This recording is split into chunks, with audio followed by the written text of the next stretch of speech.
बिस्मिल्लाहिर्रहमानिर्रहीम। हक़ दो जहां सल्लल्लाहु अलैहि वालिहि वसल्लम पर दुरूद व सलाम। स्टूडेंट्स, अस्सलाम वालेकुम।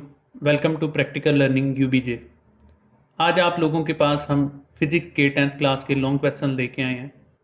स्टूडेंट्स, फिज़िक्स के 10th क्लास के जितने भी लॉन्ग क्वेश्चन हैं आप लोगों को इंशाल्लाह सारे के सारे इस वीडियो के अंदर मिल जाएंगे। फिज़िक्स के 3 लॉन्ग क्वेश्चन आते हैं जिनका एक पार्ट थ्योरी और एक न्यूमेरिकल के ऊपर कंसिस्ट करता है। Chapter number 10 simple harmonic motion and waves के अंदर से स्टार्ट के अंदर ही चैप्टर में 3 उसने केसेस बताए हुए हैं। एक तो सिंपल हार्मोनिक मोशन की आपने डेफिनेशन लिखनी है और तीनों केसेस में बारी बारी आप लोगों ने लॉन्ग क्वेश्चन बताने हैं, जो भी आपसे वो पूछेगा। पहला केस जो है वो है मास अटैच विद अ स्प्रिंग। एक स्प्रिंग के साथ एक मास अटैच कर दिया जाता है। हुक्स लॉ भी इसी के अंदर ही कवर होता है। ये लॉन्ग क्वेश्चन है। बॉल एंड बाउल सिस्टम है, ये इसका सेकंड केस है। और फिर तीसरा केस आ जाता है सिंपल पेंडुलम। सिंपल पेंडुलम के ज़रिए आपने सिंपल हार्मोनिक मोशन बतानी होती है। सिंपल पेंडुलम के केस के अंदर आप सिंपल पेंडुलम को भी थोड़ा सा एक्सप्लेन करेंगे, सिंपल हार्मोनिक मोशन की डेफिनेशन स्टार्ट में बताएंगे और फिर इसको डिटेल में एक्सपेरिमेंट के साथ प्रूव करेंगे। इसके बाद आ जाता है question, what are damped oscillation. Damped oscillation क्या होती हैं, इसको एक्सप्लेन करें डिटेल के साथ। और इसके अलावा ये क्वेश्चन इस तरह से भी पूछा जाता है, how damping progressively reduces the amplitude of oscillation. Question number 5 आप देख रहे होंगे, व्हाट इज वेव और define a term wave. Term wave को डिफाइन करना है या फिर वेव की डेफिनेशन बता देनी है। और right its importance in our daily life, ये अटैच करेंगे तो एक लॉन्ग क्वेश्चन बन जाएगा। व्हाट इज वेव मोशन, ये अलग क्वेश्चन है, इसको एक्सप्लेन करना है। How many categories of wave are there, यहाँ पे आपने सारी की सारी वेव की टाइप बतानी और डिटेल में बतानी, फिर उनकी साथ में एग्जाम्पल भी ज़रूर बताएं। Right on on not on waves carries energy, बहुत इंपॉर्टेंट क्वेश्चन है। ठीक है, फिर कुछ टर्म्स भी पूछ ली जाती हैं, क्रस्ट, टफ और वेवलेंथ वगैरह। ठीक है, कभी ये शॉर्ट में कभी लॉन्ग में भी पूछ ली जाती है। Prove that V is equal to F lambda, ये लॉन्ग क्वेश्चन भी है, शॉर्ट में भी आता है। अच्छा, एक येलो में मैंने हाईलाइट किया हुआ, जितने भी क्वेश्चन मैं येलो में हाईलाइट करूंगा कोशिश करें कि आप उनको उतनी इंपॉर्टेंस ना दें, लेकिन फिर भी जो एक्स्ट्रा ऑर्डनरी स्टूडेंट्स हैं वो उसको ज़रूर रिपीट करें और कर भी लें तो बेहतर है। Right and not on ripple tank, ये कभी कभी डिटेल में वो पूछ भी लेता है।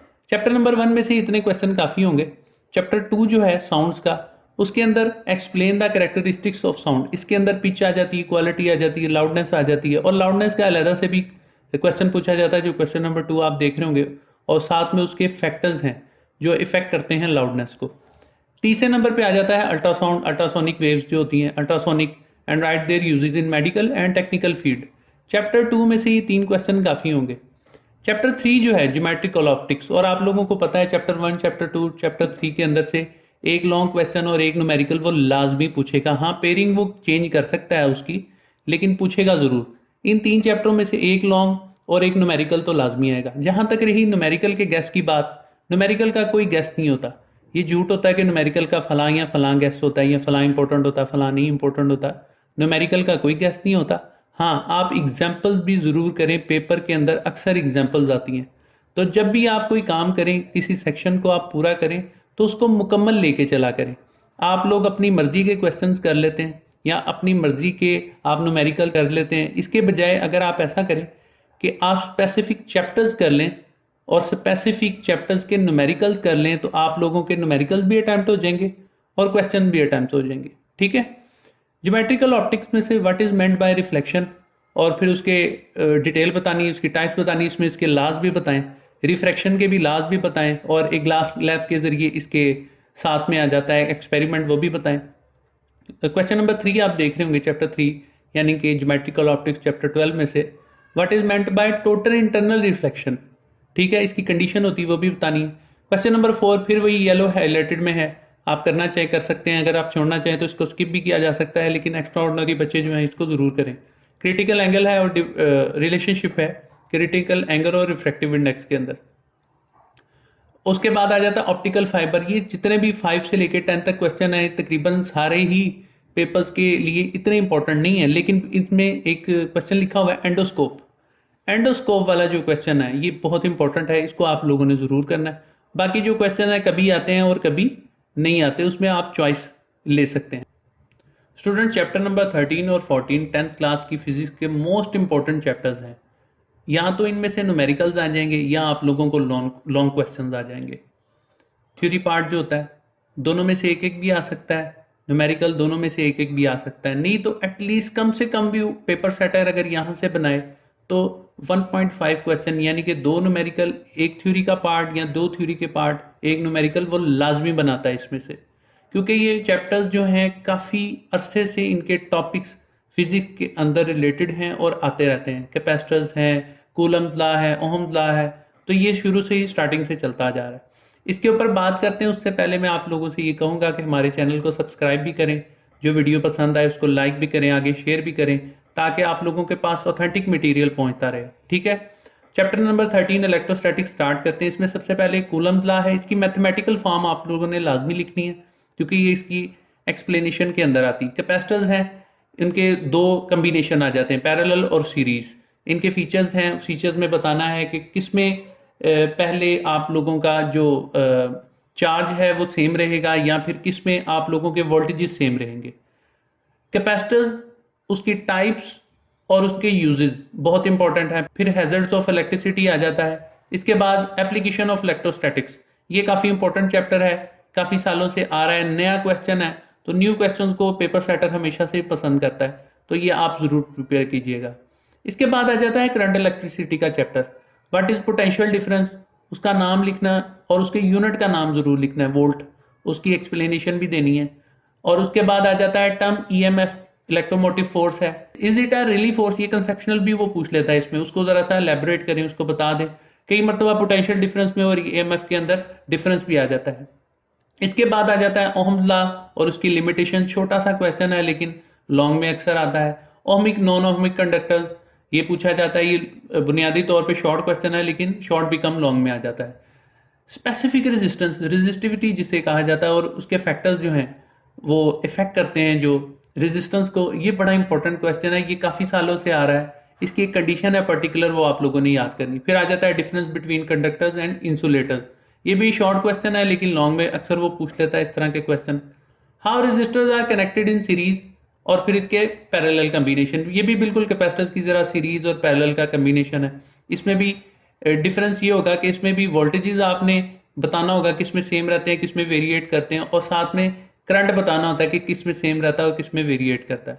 इसके बाद आ जाता है जॉल्स लॉ, ये भी लॉन्ग क्वेश्चन है और इसमें भी हैजर्ड्स ऑफ इलेक्ट्रिसिटी लिखी हुई है, खास तौर पे शॉर्ट सर्किट का पूछा जाता है इसमें। और एक छोटा सा लेकिन इंपॉर्टेंट क्वेश्चन है, एसी और डीसी करंट में डिफरेंस आ जाता है अल्टरनेटिंग और डायरेक्ट करंट के अंदर। स्टूडेंट, चैप्टर नंबर 15 इलेक्ट्रोमैग्नेटिज्म, इसमें से काफ़ी सारे लॉन्ग क्वेश्चन पूछे जाते हैं और इसकी पेयरिंग जो है वो आखिरी चैप्टर्स के साथ ज़्यादातर की जाती है। इलेक्ट्रोमैग्नेटिज्म में से इलेक्ट्रोमैग्नेटिज्म और उसके यूजेस, इसके बाद इलेक्ट्रिक मोटर, और इसको इस तरह से भी पूछ लिया जाता है डीसी मोटर क्या होती है, और फिर इसका वर्किंग प्रिंसिपल भी पूछा जाता है। फैराडेज लॉ इलेक्ट्रोमैग्नेटिक इंडक्शन के साथ अटैच किया गया है। इलेक्ट्रोमैग्नेटिक इंडक्शन का क्वेश्चन बहुत ज़्यादा इंपॉर्टेंट है, बार बार आता है।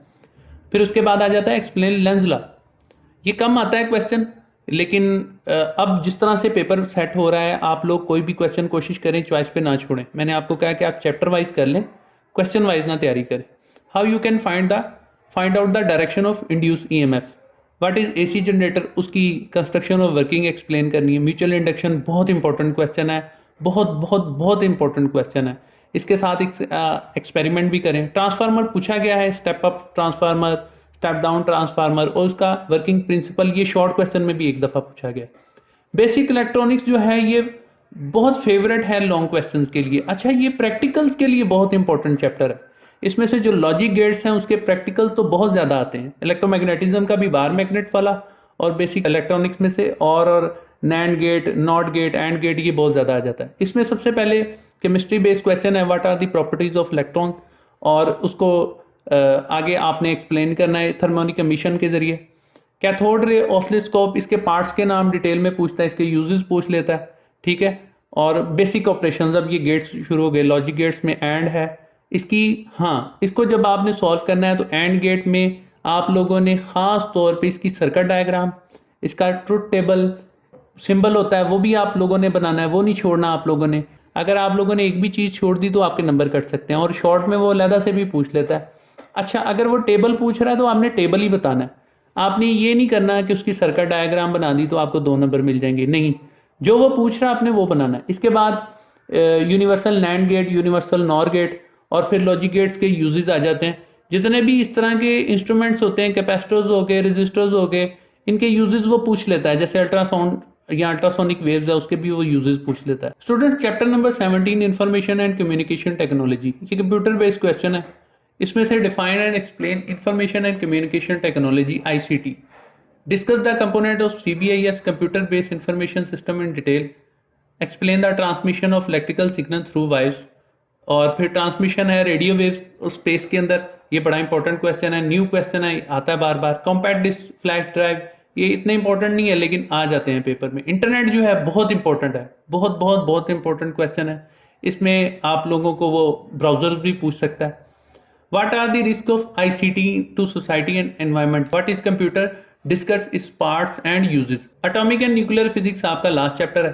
इसमें सबसे पहले कॉस्मिक और बैकग्राउंड रेडिएशन है, इसको एक्सप्लेन करना है। न्यूक्लियर ट्रांसमिशन, उसमें alpha decay, beta decay, gamma decay आपने बताना है। Explain the penetrating ability of radiation, ठीक है। What is meant by half life, half life और आप लोगों को मुख्तलिफ किस्म के एलिमेंट्स की हाफ लाइफ याद भी होनी चाहिए। स्टेबल और अनस्टेबल न्यूक्लियाई, रेडियो आइसोटॉप्स हैं, उनके यूजेस हैं। ये केमिस्ट्री में चैप्टर नंबर 2 में 9th क्लास में था आपका क्वेश्चन।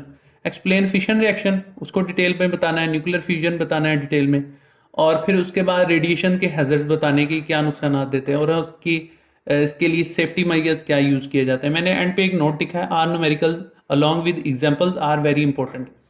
अच्छा स्टूडेंट्स, आप लोगों को लॉन्ग क्वेश्चन की काफ़ी सारी इन्फॉर्मेशन इस वीडियो के अंदर मिल गई होगी, लेकिन मैं आप लोगों को एक अहम चीज़ बता दूं कि जब भी आप पेपर को प्रीपेयर करें, पहले शॉर्ट क्वेश्चन तैयार करें, फिर न्यूमेरिकल्स की तरफ आएँ और फिर लॉन्ग की तरफ आएँ। अगर आप देखें तो पूरे आप लोगों के फिजिक्स के 60 मार्क्स के पेपर में 12 नंबर MCQs के हैं और शॉर्ट क्वेश्चन के 30 मार्क्स हैं, और फिर न्यूमेरिकल्स आ जाते हैं जिनके 10 मार्क्स हैं।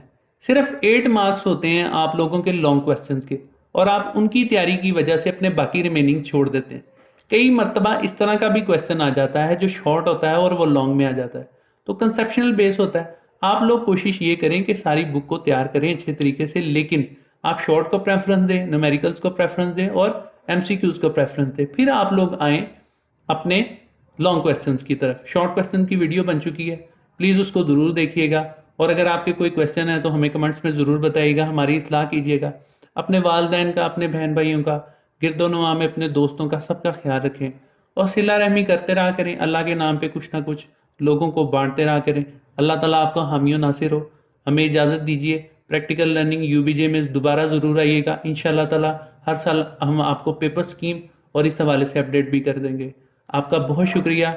अल्लाह हाफिज़।